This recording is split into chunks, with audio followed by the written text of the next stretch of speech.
Ramallah, ix-xatt tal-Punent, wieħed miċ-ċentri tal-politika u l-ħajja Palestinjana.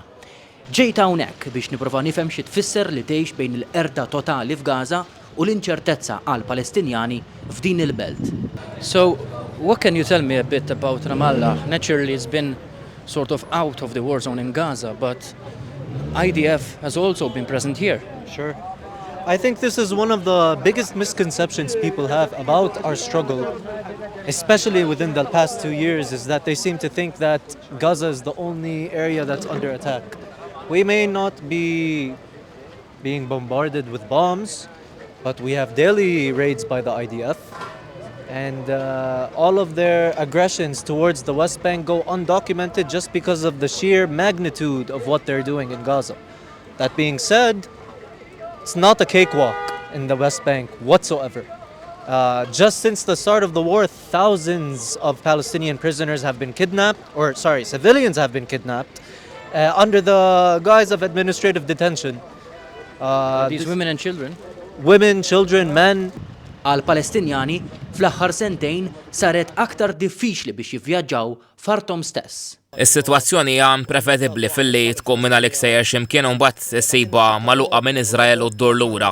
Ħafna midrabi lanqas biss inkunu nafu fejn sejrin fix-xatt tal-Punent Iżrael jaqbad u jagħlaq l-aċċess. Għal bosta, il-ftehim għal waqfim mill-ġlied huwa mument ta' ċelebrazzjoni. Iżda xorta jinsabu xettiċi dwar il-futur. Dan huwa mument ta' ċelebrazzjoni għax għall-ewwel darba wara ħafna żmien m'hemmx bombi niżlin fuq Gaza. Tagħmilek kuraġġ tara ħafna Palestinjani li kienu msakrin jerġgħu lura mal-familjari tagħhom wara snin imsakrin. Għal oħrajn, l-aggressjoni blaħniena minn Iżrael f'Gaza kważi erditilhom għal kollox it-tama. Ovvjament li naraw il-ħutna għaddejn minn ġenoċidju waqt li ma nistgħu nagħmlu xejn d-dinja kollha tara reġim Iżraeljan wettaq l-ar oppressjoni fix-xatt tal-Punent ħallik mingħajr tama minkejja kollox laqas hawnhekk ma kienet faċli tgħix. Mindu bdiet din il-ġenoċidju x-xatt tal-Punent ra l-ar forom ta' oppressjoni, brejts kontinwi l-bini ta' settlements Iżraeljani u frontieri ġodda li jmorru kontra l-liġi internazzjonali.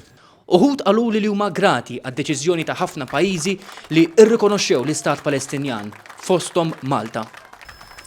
Għandi rispett kbir għal pajjiżi li rrikonoxxew l-Istat Palestinjan. Dan jagħtina kuraġġ nibqgħu mexxin il qudiem għall paċi.